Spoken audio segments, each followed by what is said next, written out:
Caros acadêmicos da tributação, aqui quem vos fala é o professor Bruno Langoni e eu estou hoje de volta aqui para trazer mais algumas dicas para vocês, dicas de reta final aí para vocês que estão estudando para o ISS Belo Horizonte, mas não fica só no ISS Belo Horizonte não. Acho que vocês já perceberam que aqui na Academia da Tributação, quase que diariamente, nós trazemos dicas aí de legislação tributária, sobre a jurisprudência, as recentes atualizações jurisprudenciais e também legislativas, né? Como trouxemos aí recentemente, nos últimos dias, a respeito de uma nova hipótese ali relacionada à imunidade religiosa. Mas o tema de hoje aqui, pessoal, é o programa BH Nota 10, né?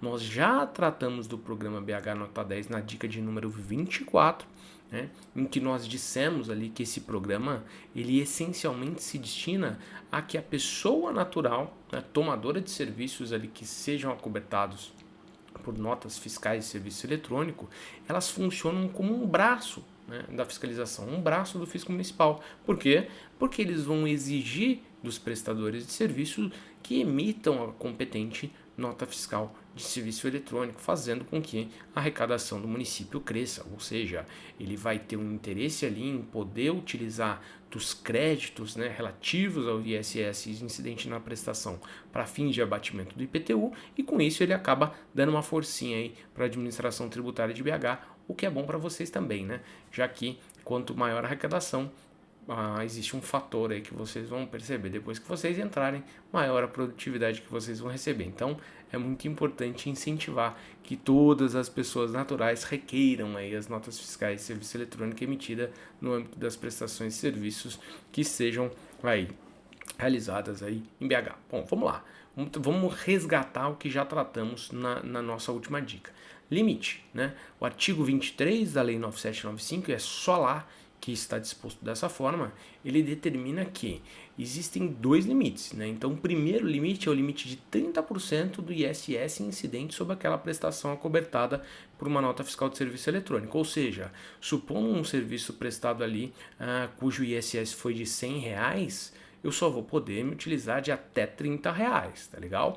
E também tem o segundo limite, que é o limite de 30% do valor do IPTU. Supondo um IPTU de R$600, então o máximo que vai poder ser utilizado de crédito de ISS para fins de abatimento do IPTU são R$180, 30% de 600, beleza? Outros pontos que vimos, né? O ISS tem que ser devido ao município de Belo Horizonte. Do contrário, não há que se falar em crédito, né, de ISS, já que, supondo o ISS sendo devido a outro município, até deu exemplo lá do Serviço de Construção Civil, não há que se falar em utilização do crédito para fim de abatimento do IPTU. Legal? Então, esses são pontos que vimos na aula passada. Vimos também as situações que não dão direito a crédito, né? Peço que você, se não assistiu a dica de número 24, assista lá, porque tem alguns detalhezinhos bem importantes, tá legal? Então, eu já vou partir direto para tópicos que não abordamos na aula passada, tá? O primeiro deles, que é muito importante, diz respeito ao serviço que sejam prestado ali por alguém que esteja enquadrado num regime de estimativa, ou ainda que o prestador seja optante pelo Simples Nacional, mas tem um detalhezinho aqui. Então vamos lá. Se o prestador for enquadrado no regime de estimativa, a rigor, se lembrar que lá no decreto 17174, ele está dispensado de emitir o documento fiscal. Agora, dispensa não significa vedação. Ele pode sim, por exemplo, se o tomador dele exigir que se emita uma nota fiscal de serviço eletrônico, ele pode emitir a nota fiscal de serviço eletrônico. Mas, Bruno, e agora? Se ele está no regime de estimativa, qual que vai ser a alíquota incidente? É que para isso que serve, a esse papel, coube o decreto 17037, né, o decreto lá do IPTU, ele regulou que nessas situações em que o prestador está enquadrado no regime de estimativa e presta um serviço para um tomador, pessoa natural, lembrando, só pessoas naturais poderão fazer jus à utilização dos créditos de ISS. Nessas situações, vai ser utilizada uma alíquota fictícia de 2%. O mesmo se aplica a situações em que o prestador seja optante pelo Simples Nacional. Por quê? Todas as vezes ali que um prestador ele seja optante pelo Simples Nacional, ele emite uma nota fiscal e o tomador, importante, muito importante isso, o tomador não seja responsável pela retenção e recolhimento, não sai destaque de ISS na nota. Por quê?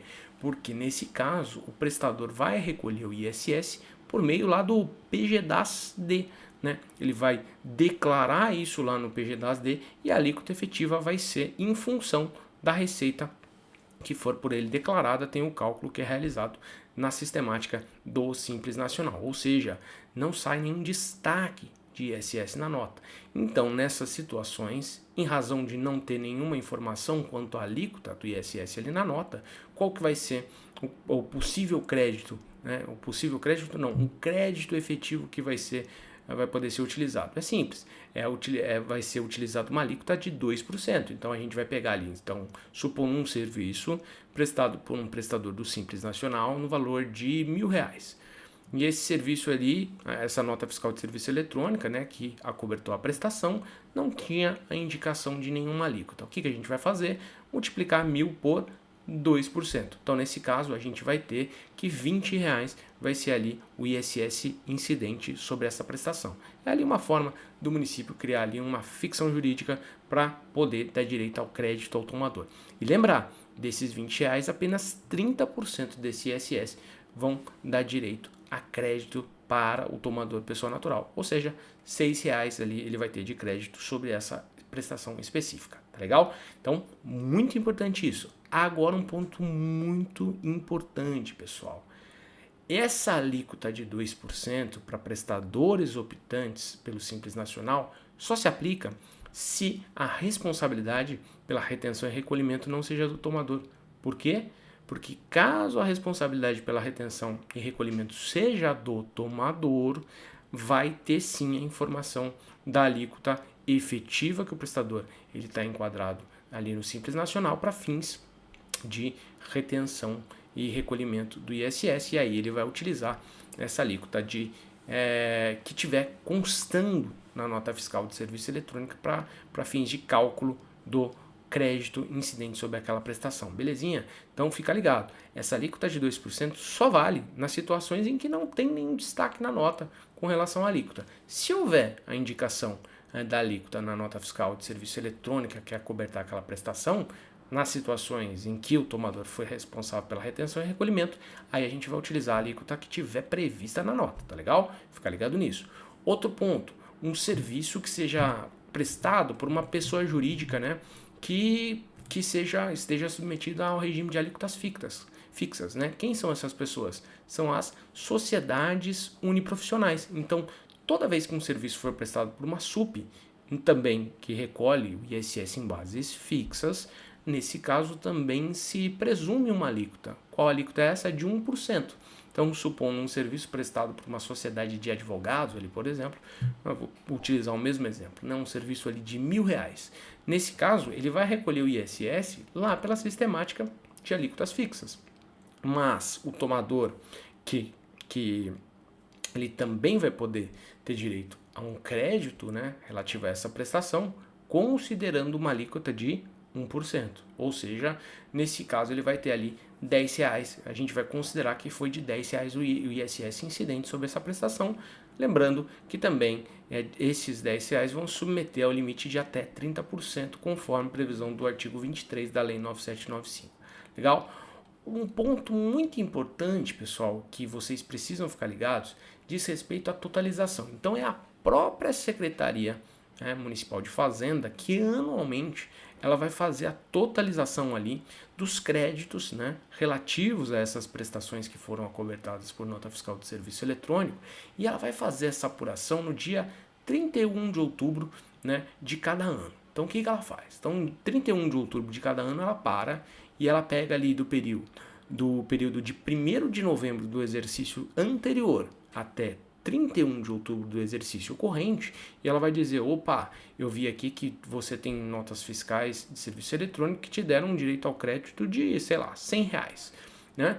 E aí com isso, ele vai se fazer uma consistência se esses R$100 respeitam o limite de até 30% do IPTU. Se a resposta for sim, Em novembro de cada exercício, o tomador, ali, pessoa natural, ele vai poder indicar um imóvel para fazer jus ao abatimento do IPTU, né, devido por aquele imóvel. Lembrar, necessariamente, esse imóvel não precisa ser de propriedade do tomador. Ele pode, inclusive, o decreto ele é expresso ao dizer que não se exige nenhum vínculo entre o tomador e o imóvel que vai receber aquele crédito ali.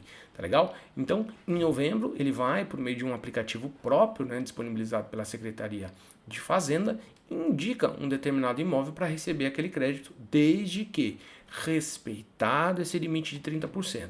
Outro ponto, se houver um pedido de revisão do IPTU, supondo, né, ali já o imóvel no exercício seguinte já saiu ali com um abatimento ali decorrente desses créditos utilizados, e no exercício seguinte ele recebeu ali um IPTU e foi lá e falou, opa, tem alguma coisa errada, o valor do IPTU está errado. E ele foi lá, ingressou com um pedido de revisão do IPTU. E esse pedido de revisão do IPTU, por exemplo, fez com que, vamos supor, vou dar um exemplo numérico aqui para vocês.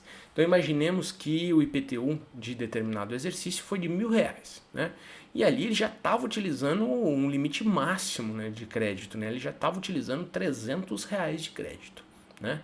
Aí supondo que ele ingressou com esse pedido de revisão do IPTU e o IPTU dele foi reduzido para, por exemplo, R$800, né?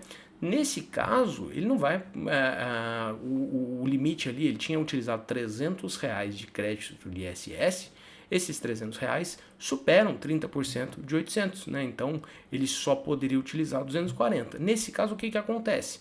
Vai ser cancelado, né? Esses R$60 que excedem ali os 30% de 800 vão ser cancelados pela administração tributária, tá legal? Outro ponto muitíssimo importante, caso o IPTU, né, supondo ali, ele já teve ali, ele indicou um imóvel, esse imóvel recebeu ali o abatimento do IPTU, tendo em vista os créditos do ISS que foram ali totalizados em determinado ano, e ele não paga, né? Ele paga só algumas parcelas naquele exercício. O que isso vai acarretar? A mesma coisa que a gente já estudou, no caso lá do desconto para imóveis em construção.